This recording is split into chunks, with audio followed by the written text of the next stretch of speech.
Oye País, buenas noches, Oye País, yo soy Rudy González, gracias por su compañía en esta hora. Qué bueno que me acompañan. Fecha especial en las efemérides de República Dominicana. El 20 de diciembre de 1962, el país fue a las urnas. Fue a las urnas ya un año y pico después, un año y tanto después de la muerte del dictador Rafael Trujillo y de haber sido erradicada la dictadura de República Dominicana. Año y medio de mucha agitación política, y el 20 de diciembre de 1962 fueron a las urnas los dominicanos para escoger entre dos candidatos principales. Viriato Alberto Fiallo, un médico de la Unión Cívica Nacional, el Partido de los Cívicos, acérrimos enemigos de Trujillo, representantes de una gran parte de la oligarquía nacional. Del otro lado, Juan Bosch y Gaviño. Juan Bosch y Gaviño, un hombre que se había ido al exilio, y en 1939, al exilio de Trujillo, y en 1939 había estado en la conformación del Partido Revolucionario Dominicano. El 5 de julio llegó la avanzada del PRD a República Dominicana y se establece en el país para comenzar la lucha política en República Dominicana. El 27 de febrero, Juan Bosch, que había ganado las elecciones del 20 de diciembre de 1962, asume el poder. 7 meses después, fue derrocado por los militares, por la oligarquía, por la Iglesia Dominicana, en una conspiración que lo sacó del poder y fue a Puerto Rico, exiliado, y después estuvo en Benidorm, en España, volvió al país en el 66 después de la guerra civil y del gobierno de facto, y lo demás es parte de la historia. ¿Por qué derrocaron a Juan Bosch? ¿Qué pasó en el 63? ¿Y qué pasó del 63 durante estos 60 años de democracia accidentada, pero democracia en República Dominicana? Converso sobre este tema con el periodista, historiador, diplomático Víctor Grimaldi, un hombre de la cercanía de Bosch que ha escrito mucho sobre Bosch y además de eso, quien en varios programas su programa de televisión entrevistaba a Juan Bosch. Converso con Víctor Grimaldi después de la pausa.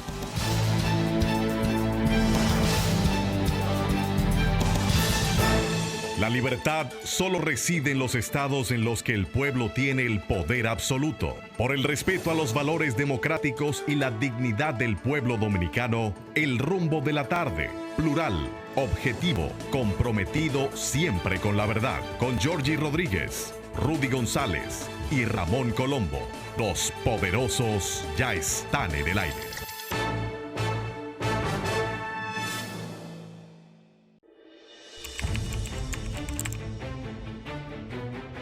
Periodismo de investigación, columnas, opinión, análisis, reportajes de fondo. Hora por hora, una completa plataforma multimedia. Periodismo con valor. Noticias horaporhora.com.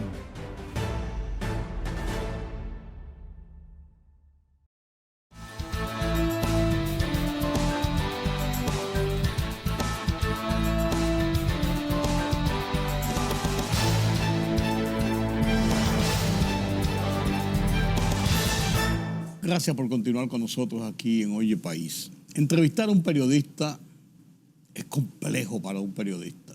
Y un periodista de verdad, un periodista de redacción, un periodista de reportajes, un periodista de ir a la calle a buscar la noticia. Claro, ya eso hace mucho tiempo, cuando nosotros éramos jóvenes e indocumentados, como dice el refranero popular.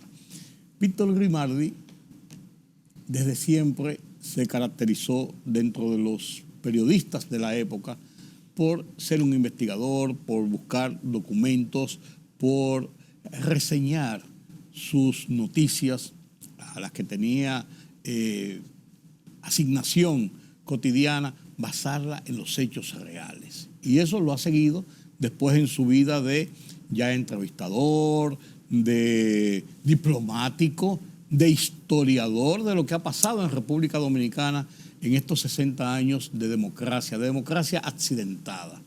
Y me ha permitido el honor de compartir con ustedes esta noche un conversatorio sobre estos episodios del derrocamiento de Bosch y qué ha pasado con la democracia dominicana. Y esa es la óptica de Víctor Grimaldi, que voy a compartir con ustedes yo conversando con él. Buenas noches, Víctor, gracias por estar conmigo. Qué bueno. Gracias, para mí es un honor esta invitación, Rudy, compartir contigo y con esa amable teleaudiencia de la noche que tienes. Gracias. Víctor, ¿por qué derrocaron a Juan Bosch? 60 años hace. 60 años. Sí. Y hay tantas cosas y tantas versiones y tantos que a veces uno se queda y dice, ¿por cuál de las verdades me voy? Yo creo que la verdad tuya es importante, bueno, y trascendente. No, porque yo digo por tu verdad porque tú te basas en documentos, porque tú te basas en investigación, porque tú no lo hablas de oído. Por eso es una verdad importante. Bueno, yo tenía 13 años cuando se produjo el golpe de Estado a Juan Bosch. 24 de septiembre de 1963, Día de las Mercedes, y el amanecer, el 25 de septiembre del año 1963, y sobre todo por la mañana, cuando yo iba para el colegio Nuestra Señora de la Altagracia, ahí me enteré que había sido depuesto, derrocado el presidente Juan Bosch. Y la policía, contra motines, en esa época tenían cascos blancos, le decían los cascos blancos, ya estaba en la calle recogiendo a cualquier muchacho que encontraban en una esquina. Se produjeron atropellos innecesarios, realmente. Y por las emisoras, ya se presumía que había una situación rara, pero por las emisoras lo que ponían era una música de marcha militar americana, creo que se llama The Star and the Stripes, algo así. Sí. Y creo que la marcha también de la Infantería de Marina. Porque quienes tomaron el poder, aunque había un vacío de poder, no se sabía quién era realmente que estaba gobernando. Antes de hacer el anuncio ya formal de que había sido derrocado el presidente Juan Bosch, crearon ese ambiente. Bueno, afirmas, Rudy, que hay verdades, que cuál es la verdad mía. Bueno, en esta época lo que se acostumbra es que cualquier cosa que se diga es verdad, no se sabe qué es verdad y qué es mentira.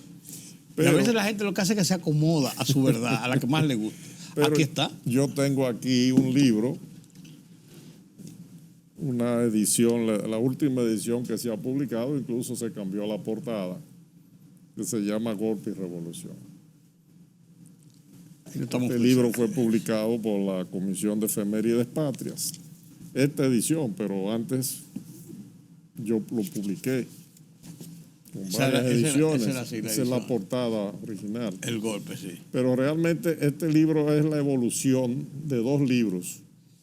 Uno que se llama El Diario Secreto de la Intervención Norteamericana de 1965 y otro que se llama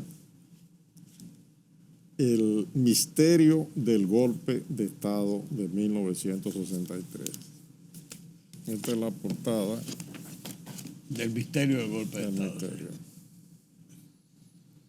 Yo publiqué primero El Diario Secreto de la Intervención Norteamericana.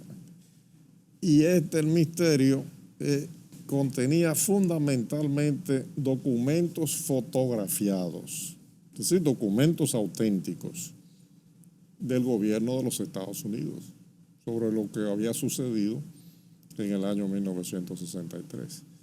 Y después que publiqué este primer libro sobre el misterio del golpe, conseguí otros documentos más y de ahí fue que surgió este libro. ya con una compilación completa de los 2 episodios y el último mucho más completo. Entonces, tú sabes, Rudy, como veterano investigador y comunicador, que uno puede tener en sus manos un documento y puede glosarlo, es decir, citarlo a su manera. Pero en este libro yo no me limito a glosarlo, Le pone el original, el yo documento lo que hago original. es que todos los documentos los pongo al final, una selección. Y lo que demuestran claramente estos documentos es que lo que decía Juan Bosch, que siempre sostuvo, que cuáles fueron las circunstancias y las causas del golpe de Estado, están ahí demostradas, con documentos norteamericanos. Primero, Juan Bosch sostenía que el golpe de Estado que se produjo el 25, la madrugada del 25 de septiembre del año 1963, hace 60 años, no fue planificado en sí. ¿Qué ocurre? Que hay toda una narrativa de todos estos años, de sucesos que ocurrieron en el gobierno de Juan Bosch, etc. Y algunos han sostenido que era un gobierno que estaba condenado a ser derrocado por las cosas que ocurrieron. Pero ¿cuántas cosas no sucedieron en los gobiernos posteriores a Juan Bosch? Y no fueron derrocados. Con Joaquín Balaguer, con Salvador Jorge Blanco, con Antonio Guzmán primero. Y después, cuando gobernó el doctor Leonel Fernández su primer periodo, entre 1996 y el 2000, la cantidad de huelgas que hubo en el país contra ese gobierno, nada más hay que revisar las colecciones de periódicos. Claro. Sin embargo, no fue derrocado. Con Hipólito Mejía, también del 2000 al 2004. Y los siguientes gobiernos. Es decir, que nada ocurrió realmente desde el punto de vista de huelgas y hechos. Y hubo una huelga de los trabajadores de la Corporación Dominicana de Electricidad, otra de los trabajadores del Central Romana Corporation, que es una empresa privada. Se atribuye que la iglesia... Eso es normal, una que la huelga. iglesia, Comerciantes haciendo huelga también lo sabido. Pues se atribuye que la iglesia católica, empresarios privados, la oligarquía que vos mencionabas, y los militares hicieron una combinación de intereses y de acuerdos para derrocar a Bosch. No, eso no es cierto. Realmente, lo que provoca el golpe de Estado, un golpe de Estado es un golpe que dan los militares. Porque el Estado tiene el monopolio de la violencia organizada. Sí. Ilegal. Para aplicar las leyes y para reprimir cualquier propósito de destruir el Estado y a la nación.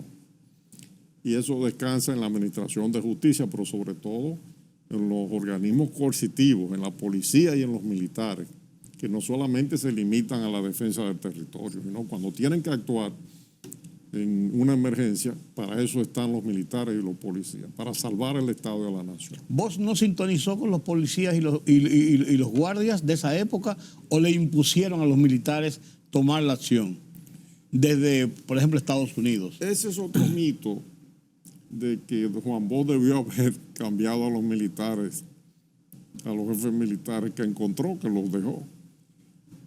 En el caso de la policía, por ejemplo, la ley orgánica de la policía no lo permitía. O sea, ya había un jefe de policía que tenía que seguir ahí. Y además él se llevaba bien con los jefes militares. El problema fue la discusión que se presenta entre la noche del 24 de diciembre de 1963, Día de las Mercedes. El 24 de septiembre, perdón. Septiembre, del 62. Septiembre, del 63. Del 63. y la madrugada del 25 de septiembre. ¿Y cuál fue esa discusión? Medianoche y la madrugada. Juan Bosch quería cambiar al jefe del Centro de Enseñanza de las Fuerzas Armadas. Elías Wessing. Elías Wessing. Y ese fue uno de los temas, no fue el único. Pero en los documentos norteamericanos que están aquí en este libro, aparece el tema de la invasión dirigida por un jefe militar haitiano que había sido sacado de las Fuerzas Armadas de Haití, pero ya era opositor al gobierno de Haití, León Cantabe. León Cantabe. La última incursión que había realizado desde Dajabón hacia Juana Méndez, Guanaminte, en esa misma zona donde existe en este momento el tema del canal de riego. El 20 fue la última incursión de Cantabe. Estamos hablando 20, 21, 22, es decir, 4 días. El 20 viernes, sábado 21, domingo 22, lunes 23, martes 24 días de las Mercedes. Y el 25, que es que ocurre en la madrugada la discusión.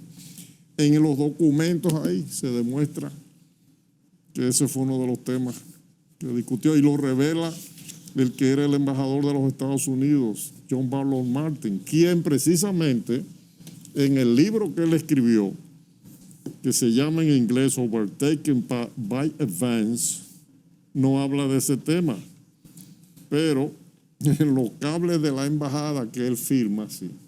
¿Por qué no los mencionó esos incidentes? Y que Juan Bosch le planteó que ese fue uno de los temas de discusión con los militares. ¿Qué decía Juan Bosch sobre esto? Aquí está la portada. Vamos a ver.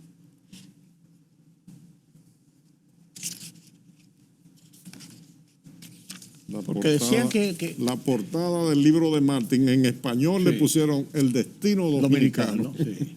Esta es. Este es Martin, John Barlow Martin. Embajador. Aquí está Juan Bosch, el presidente de Francia, Charles de Gaulle de la época.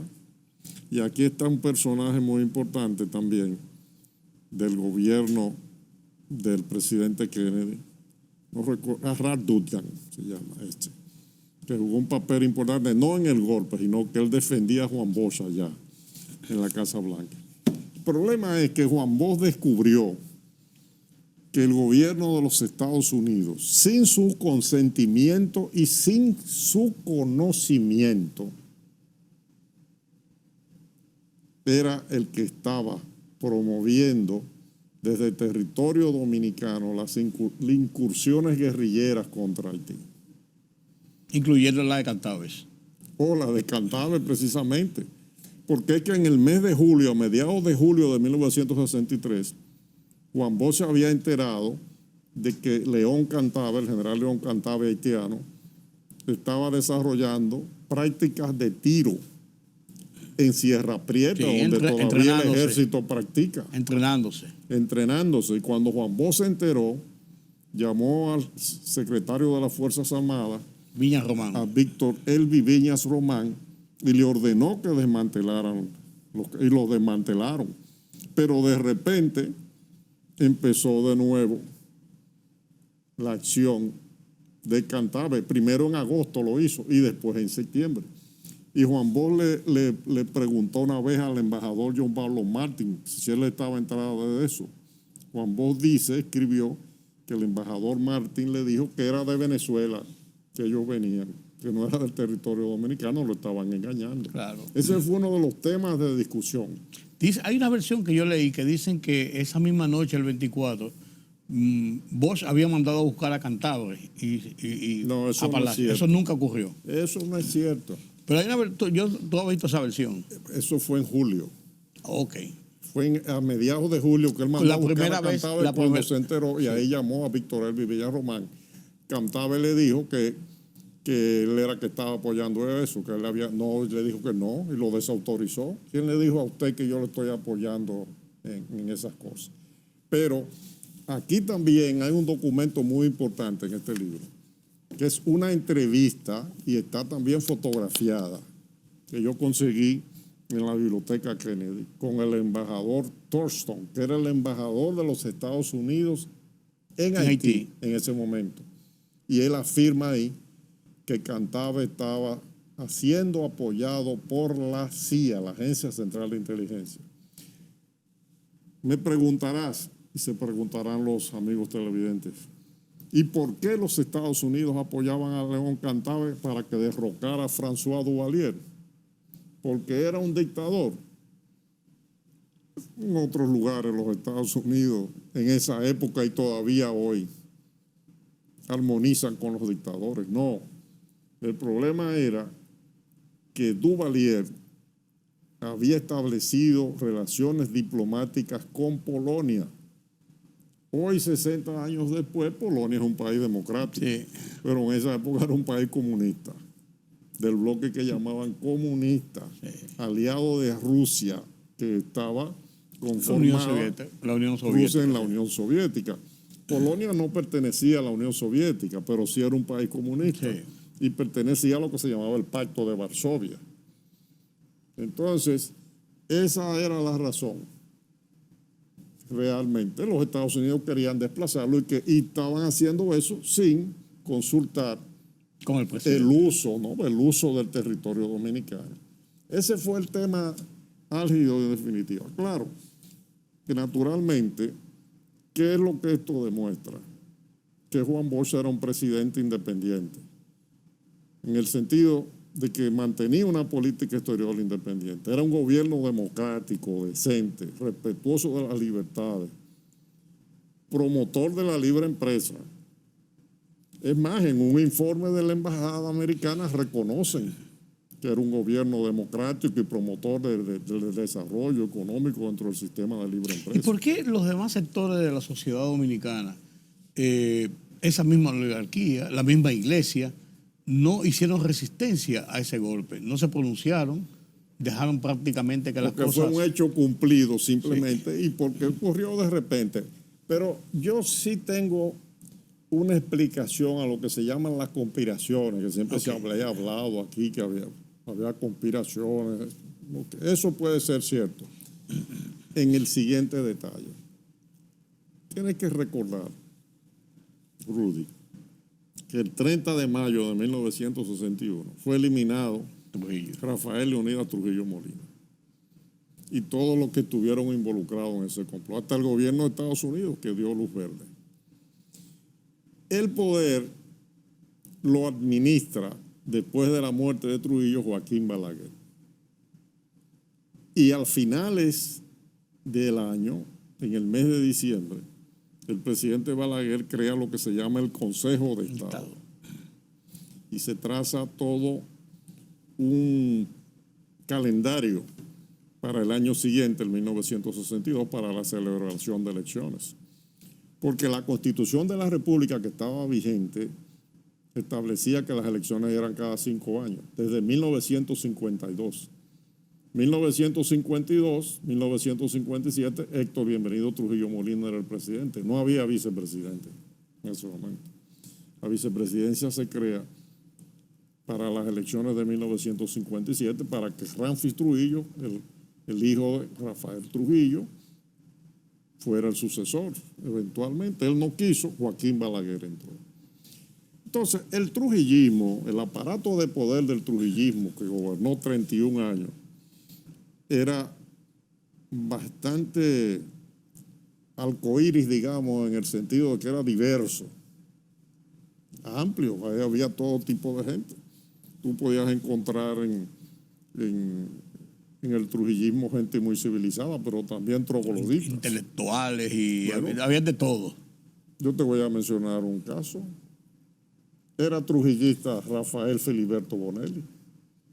Y Rafael Filiberto Bonelli fue el que sustituyó a Joaquín Balaguer, porque Joaquín Balaguer lo sacan del poder entonces, en enero de 1962. Y él gobierna con un grupo que eran todos funcionarios de Trujillo.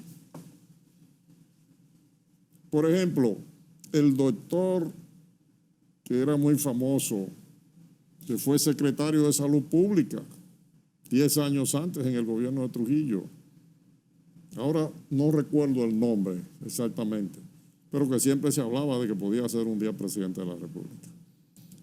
Quizás en un momento recuerdo. Antonio Inver Barrera era un trujillista que ya no era en ese momento. Todos eran funcionarios de la época de Trujillo. Entonces, a Joaquín Balaguer, ¿cómo fue que lo sacaron? Fue con una huelga que le hicieron y prácticamente un golpe de Estado fue lo que le dieron. Entonces ya había un precedente.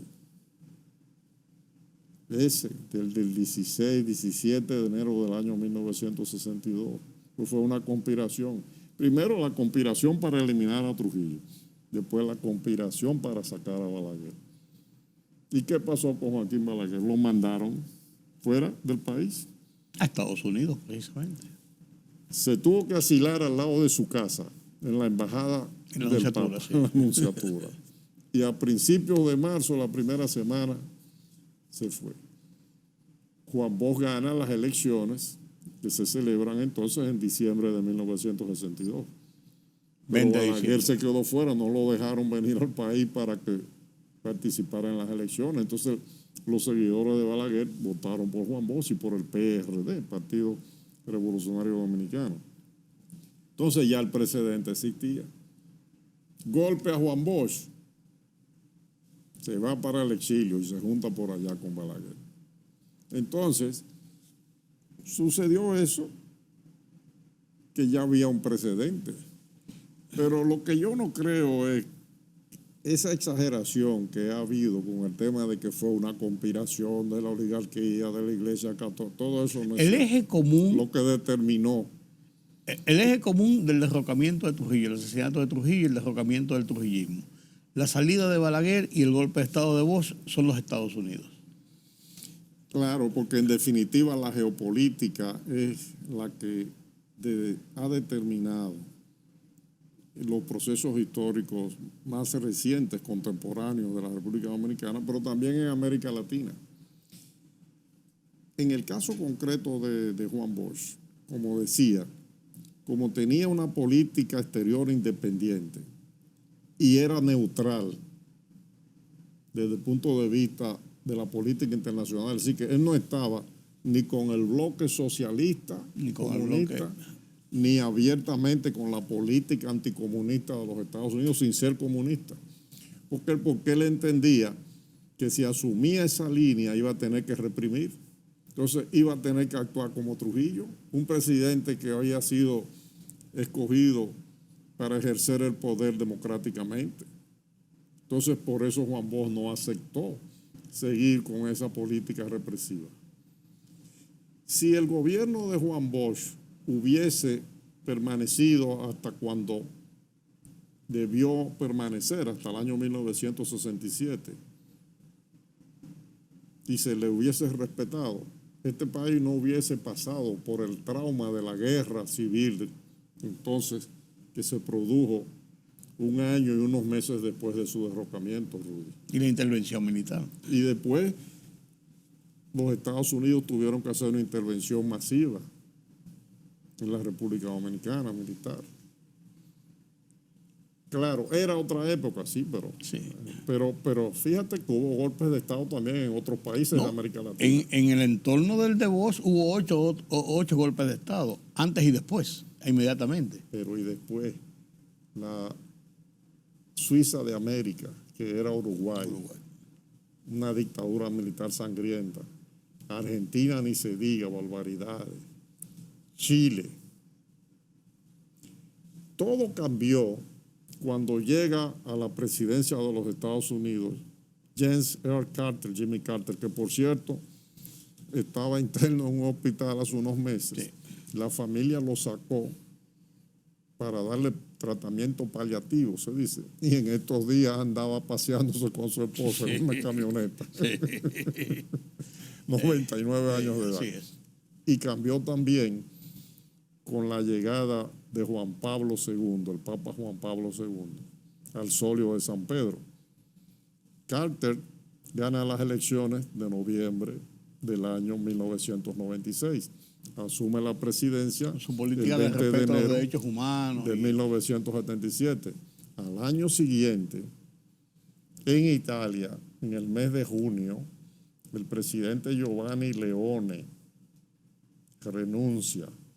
Ya había cumplido casi los 7 años. En Italia, el presidente de la República, que es el jefe del Estado, es electo por el Parlamento por 7 años. Es el garante de la Constitución, el jefe de las fuerzas militares.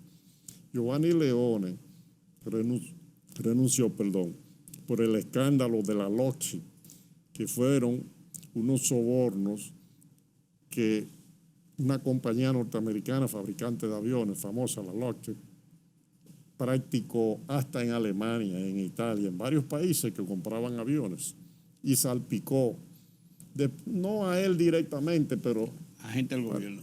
Y entonces, aunque él no es jefe de gobierno, porque el jefe de gobierno es el presidente del Consejo de Ministros, que no es el presidente de la República en Italia. Así que funciona Italia después de la Segunda Guerra.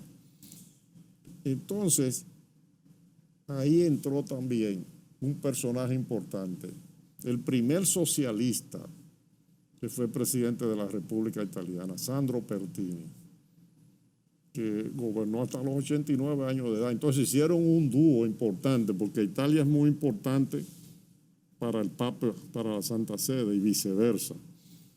Y eso coincidió también con que en octubre entonces fue electo Juan Pablo II, que tenía, además de su misión apostólica, promover la libertad de su país, que estaba bajo las botas, llamémosle así, del bloque soviético, un país.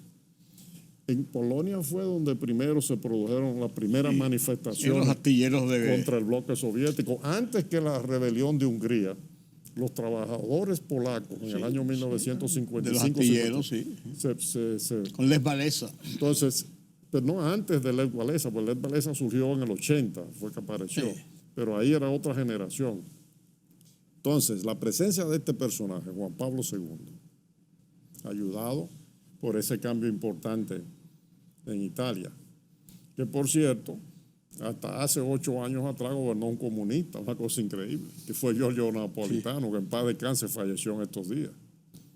Eso es para que veas la riqueza que tiene un sistema democrático en una sociedad desarrollada, que es a lo que debemos aspirar. No es ninguna amenaza que gobierne un comunista, un socialista, un capitalista, siempre y cuando se respeten las reglas de la libertad, de la democracia y de la libertad económica. Yo quisiera conversar contigo sobre... Entonces, por eso, lo que ocurrió aquí, porque te pongo el ejemplo de un país como Italia, pero hay otros países de Europa y de otras partes del mundo. Lo que ocurrió aquí no tenía ningún sentido, pero era otra época, como estamos señalando. Y eso fue lo que sucedió. Entonces, como decía, todo cambió a partir de la presidencia de Jimmy Carter, de defensa de los derechos humanos, de la presencia del Papa Juan Pablo II, Karol Wojtyła, el polaco. Porque para poder desarrollar en Europa la lucha contra la cortina de hierro que negaba las libertades, que representaba el bloque socialista, el gobierno de Estados Unidos no podía enarbolar esa bandera si en América Latina seguía promoviendo y apoyando las dictaduras que se patrocinaban antes de Carter, antes de Jimmy Carter. Entonces esas dos fuerzas se conjugaron y ahí fue que cambió todo. Y por eso, a partir del año 1978, aquí también hubo un cambio importante, porque el gobierno de los 12 años de Balaguer no fue una democracia realmente. Vamos a hablar un poquito de qué pasó después de ahí y cómo termina Bosch en el escenario político en que se convirtió República Dominicana. Con tu permiso, Víctor, necesitamos hacer una pausa. En este momento seguimos conversando con Víctor Grimaldi, periodista, historiador, diplomático, un hombre que se va a los papeles, por así decirlo.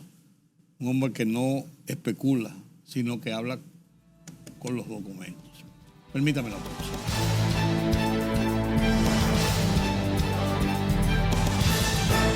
La libertad solo reside en los estados en los que el pueblo tiene el poder absoluto. Por el respeto a los valores democráticos y la dignidad del pueblo dominicano, el rumbo de la tarde, plural, objetivo, comprometido siempre con la verdad. Con Georgie Rodríguez, Rudy González y Ramón Colombo.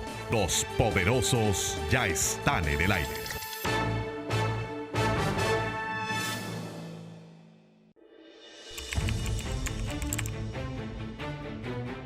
Periodismo de investigación, columnas, opinión, análisis, reportajes de fondo. Hora por hora, una completa plataforma multimedia. Periodismo con valor. Noticias horaporhora.com.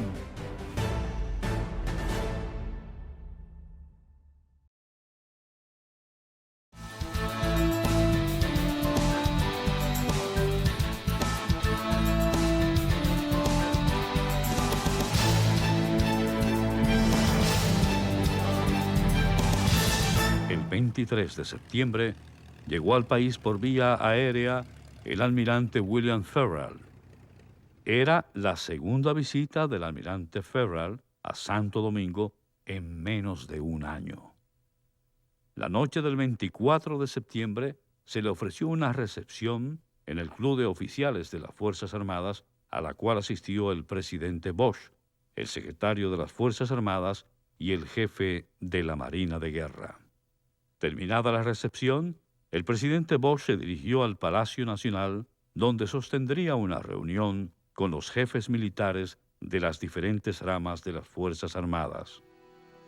Esa noche, en Palacio, Juan Bosch fue apresado y el secretario de las Fuerzas Armadas, general Elvis Miñas Román, le informó que ya no era presidente de la República y que ellos habían decidido derrocar su gobierno. Conversamos con Víctor Grimaldi. Recuerdo a Víctor Grimaldi cuando yo era reportero. Tenemos la misma edad, 73 tú tienes, ¿verdad, Víctor? 73 y tengo 73. Tenemos la misma edad y crecimos más o menos juntos en las calles, en las coberturas tradicionales. Pero Víctor, así como Guariones Rosa, como algunas, se distinguían porque eran como otra clase. Le decíamos embajadores, eran los pepillitos. Y qué bueno que después dedicó toda esa segunda parte de su vida, después de periodista y de reportero, a escribir la historia verdadera.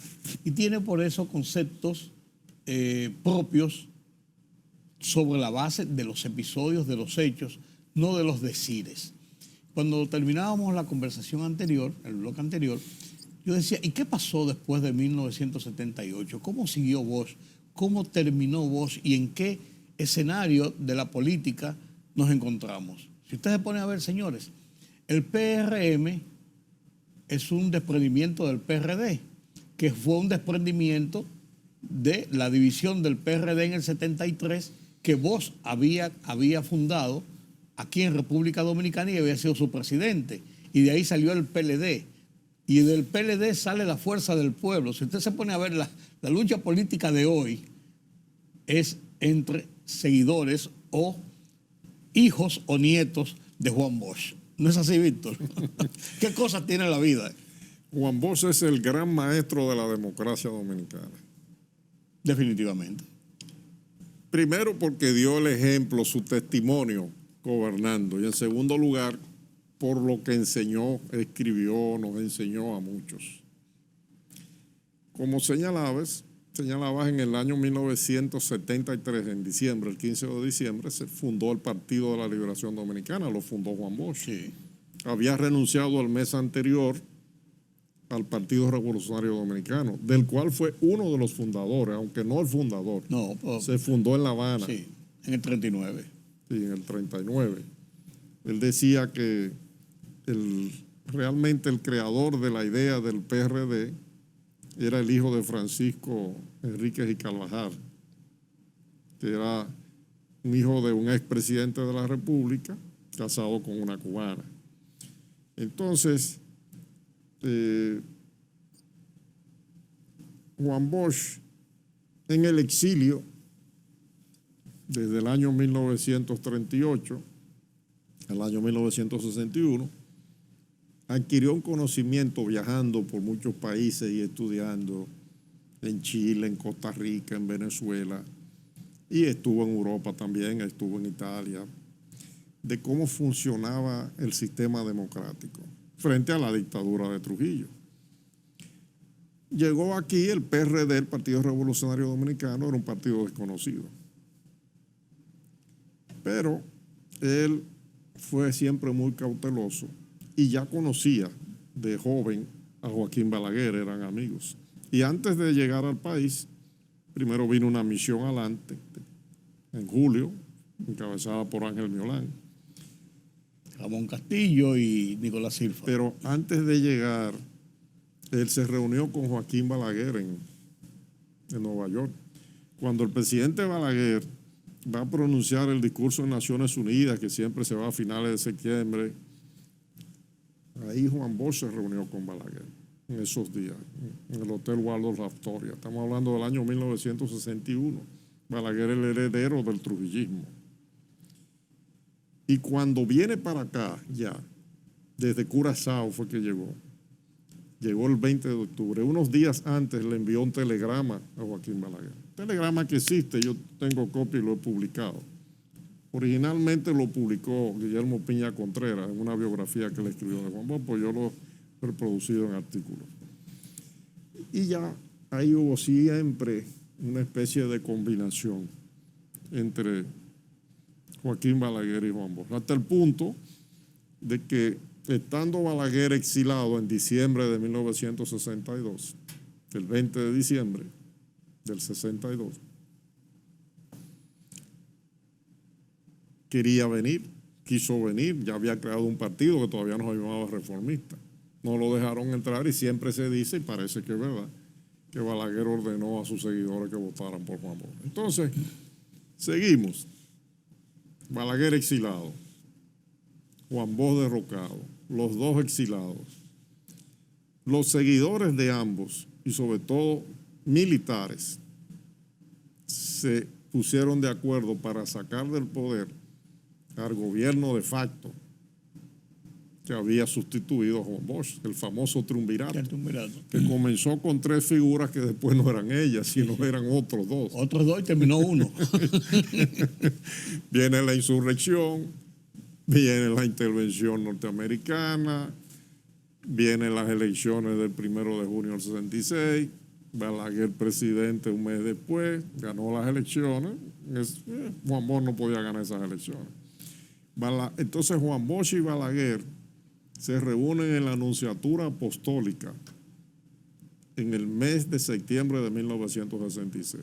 Pero 2 meses después, Juan Bosch se va para Europa. Se pasa 3 años y medio por allá, estudiando, hace un recorrido por países muy importantes del mundo, inclusive la República Popular China, que hoy es una meca de visitas y de relaciones. Juan Bosch fue la primera figura importante. Hubo otros jóvenes que fueron, pero fue Juan Bosch. Lo recibió Zhou Enlai, el primer ministro, que era realmente después de Mao Zedong el jefe. Entonces Juan Bosch trató en esa etapa de concebir un partido organizado y disciplinado. El PRD quedó aquí en manos de los dirigentes de la época, entre otros Antonio Guzmán, era de los dirigentes importantes, pero sobre todo José Francisco Peña Gómez, un joven con una serie de condiciones. Pero cuando llegó, él trató entonces de desarrollar una organización con orden y disciplina. Y cuando renunció dijo que él no logró lo que quiso hacer, por eso formó el PLD. Entonces ahí está el primer desprendimiento del PRD, importante. Después viene el que mencionaba del PRM. Entonces, ¿qué ha pasado en todos estos años? Bueno, Balaguer gobernó 12 años primero, una semidemocracia, semidictadura al mismo tiempo, y el país comienza a democratizarse de verdad ya cuando en el año 1978 el Partido Revolucionario Dominicano, con Antonio Guzmán, gana, favorecido por las circunstancias históricas que mencionaba. Un nuevo presidente en Estados Unidos que defiende los derechos humanos, y un papa también que está haciendo eso en Europa, pero también lo hizo en América Latina, porque Juan Pablo II fue importante para la apertura de Argentina. Se apareció en una ocasión incluso de improviso estando en Londres. Se iba a producir un conflicto, el que se produjo realmente con los ingleses, sí. Pero, y él en esa y en otras ocasiones fue, y influyó en Chile y en todas partes. Entonces, eso permitió que el proceso también democrático aquí se desarrollara. Jorge Blanco, Balaguer vuelve al poder con un gobierno diferente durante 10 años, y después ya la transición final de los últimos prácticamente 30 años, Leonel Fernández presidente, Hipólito Mejía, que es importante el caso de Hipólito Mejía, que no se ha estudiado mucho. ¿Por qué es importante? Es muy importante porque Hipólito fue ministro de Agricultura de Antonio Guzmán. Antonio Guzmán fue ministro de Agricultura de Juan Bosch en el año 1963. Desde el punto de vista político, quien hace político a Antonio Guzmán es Juan Bosch. Y quien hace político a Hipólito Mejía es Antonio Guzmán. Fíjate esa línea. Pero después otro detalle. Hipólito Mejía después estuvo muy vinculado a José Francisco Peña Gómez. En un momento en que se produjo un fraccionamiento, que después Peña Gómez como que creó un partido diferente, el BIS, sí, que era el bloque BIS, que ahora lo dirige su hijo, Peña Guava. Hipólito era de los que estaban con Peña Gómez ahí. Cuando Peña Gómez, en la disputa con Jacobo Magluta, que había sido el vicepresidente de Antonio Guzmán, tienen la disputa y finalmente la Junta Central Electoral decide que sea José Francisco Peña Gómez el dueño, digamos así. Ya en la posterioridad, cerca de las elecciones del 90. Y Magluta se va con el PRI, ya definitivamente. Y Hipólito sigue con él. Eso le da todavía más presencia a Hipólito. Pero este detalle también que hay que estudiar del caso de Hipólito y de Joaquín Balaguer. Hipólito Mejía fue el candidato vicepresidencial de José Francisco Peña Gómez en el año 1990. Sí. Cuando ya el PLD había tomado la supremacía y estaba disputándose con Balaguer. Porque el PLD fue creciendo, sí, pero también le fue succionando al PRD por las crisis que tuvo el PRD. En medio de la crisis, claro. Okay.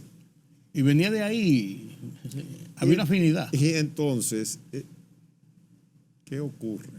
Que en el año 1994, José Francisco Peña Gómez no escoge a Hipólito Mejía de candidato vicepresidencial, sino a Fernando.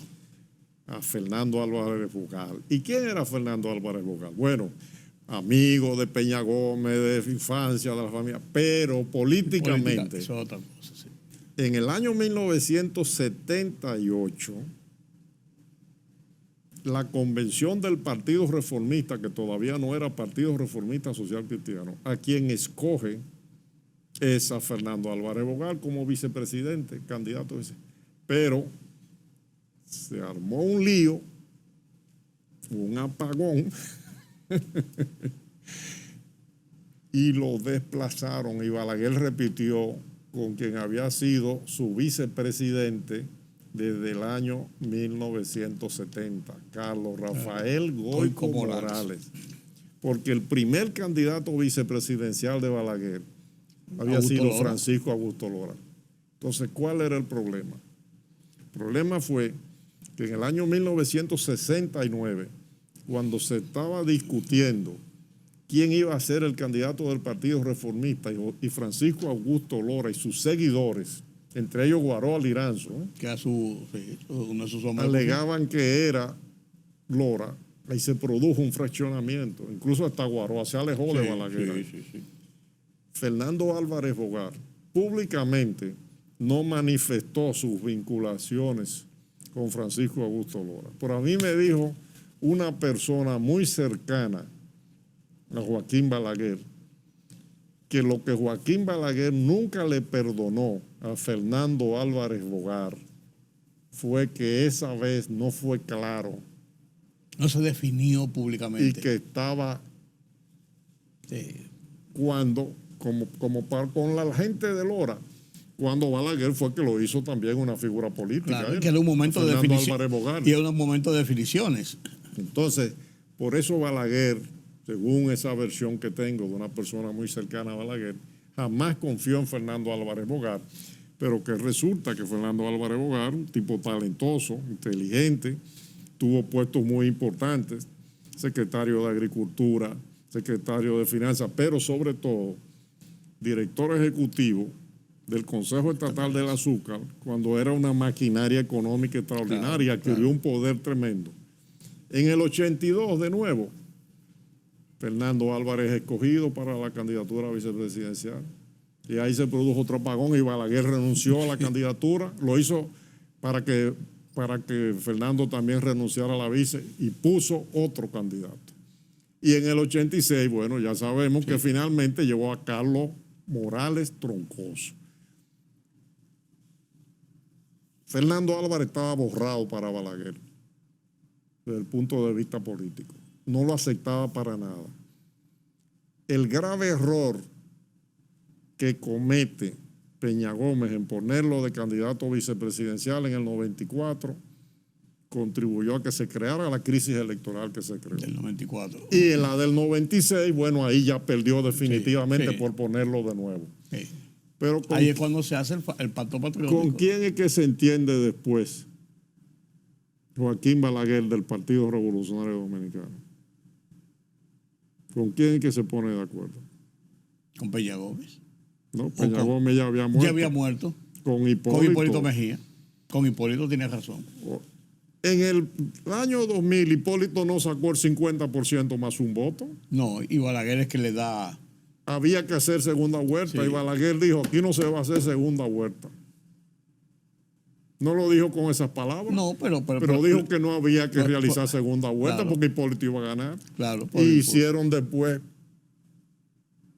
Por eso yo digo que hay que estudiar ese aspecto de Hipólito Mejía, Fernando Álvarez Bogar y Balaguer, que aquí nunca se ha estudiado detalladamente. Fíjate cómo en política, cuando no se toman las decisiones que tienen que tomarse, en el momento que hay que tomarla.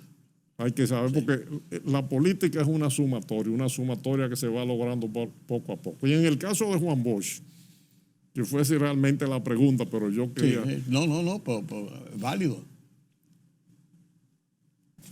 Juan Bosch fue que llevó al Partido de la Liberación Dominicana al poder.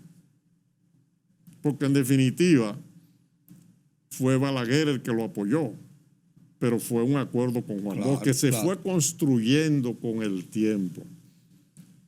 Juan Bosch nos decía en privado a nosotros, cuando Balaguer estaba en la oposición al PRD, estamos hablando desde el año 1978 a 1986, que Balaguer era nuestro aliado. En una de esas marchas que se organizaban, iba muchísima gente masiva que comenzaban en el puente de la 17, se les ocurrió a algunos supuestos inteligentes, compañeros de la época, repartir un volante acusando a Balaguer de corrupto y asesino. Y cuando Juan Bosch vio el panfleto, dijo, o recogen eso o me voy inmediatamente y no participo de la marcha. Pero ¿cómo tú vas a estar atacando a un aliado táctico? Claro. Porque su enemigo político era el PRD, Yo no precisamente. quiero mencionar nombres porque digo, van a decir que no es cierto. Pero con uno de los que propició eso, que después ocupó posiciones muy importantes, yo tuve una discusión en el patio de la Casa Nacional del PLD, porque él decía que a Balaguer había que darle funda, y Balaguer en la oposición. Pero después Balaguer lo favoreció también con muchas cosas. para que tú veas. Cosas de la vida. Víctor, Lo favoreció a él políticamente. Yo no quiero decir con otra cosa. la memoria de vos en el concierto político de República Dominicana, ¿cómo tú la interpretarías? La memoria La política. memoria del país, de un político como vos. Juan Bosch es no solo un político, Juan Bosch es un humanista, un gran intelectual, una persona que dio testimonio de vida. Y como político es el maestro de la política dominicana, por excelencia. Y lo importante es que como él no hizo que nosotros dijéramos en las marchas, cuando digo nosotros, todo lo que seguimos Juan Bosch. O sea, hay de todos los partidos que sigan. Porque yo oí el otro día hasta el presidente de la República orgullosamente diciendo... Se estaban disputando. No, pero él dijo, era amigo de la casa. Y yo una vez hablé por teléfono con el presidente Luis Abinader, que me lo puso un amigo mío. Mira, estoy con el presidente, me sorprendió que te quiere saludar hace un tiempo, unos años atrás.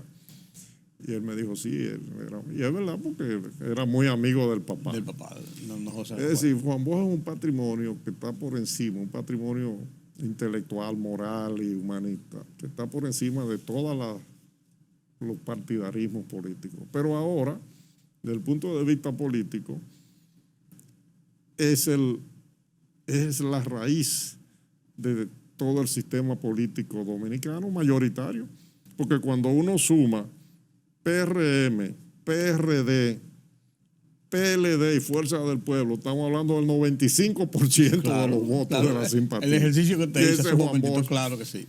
Y la otra contraparte, que era el reformismo, desapareció prácticamente. Sí. Ahora, Juan Bosch, que iba a decir eso, que él nos ponía a decir, y era lo que como él quería quedar en la historia, ni robó, ni mató. Por eso estamos con Juan Bosch.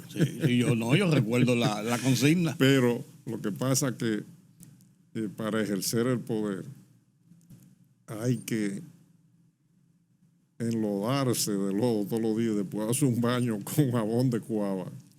Y Juan Bosch no quería eso, enlodarse con el poder, porque es que Juan Bosch ya, cuando llega a la República Dominicana del exilio, tenía 52 años de edad, 52. Y cuando es presidente ya 54. Cumplió el 30 de junio de 1963, cumplía 54 y era un hombre maduro. Conocía que la expectativa de vida era ya era un hombre muy maduro. Conocía Cuba, la corrupción que había habido en Cuba, con la que no se manchó nunca, aunque fue asesor del presidente Pío Socarrás. Entonces Juan Bosch se cuidó mucho siempre con eso. Cuando siendo presidente lo demostró, y después uno a veces duda, mucha gente duda, o algunas personas dudan que él quisiera de nuevo volver a ser presidente de la República, porque iba a ser muy, muy difícil encajar en este nuevo mundo. En este ambiente. Víctor, gracias. Qué placer ha sido para mí conversar contigo, y que yo espero que ustedes hayan disfrutado. Yo espero que ustedes hayan disfrutado de este conversatorio espontáneo, sin guiones, solamente con las preguntas clásicas y los comentarios clásicos míos, para yo poder ambientar un poco, porque como le dije en principio, es muy difícil entrevistar a un periodista, y más un periodista veterano.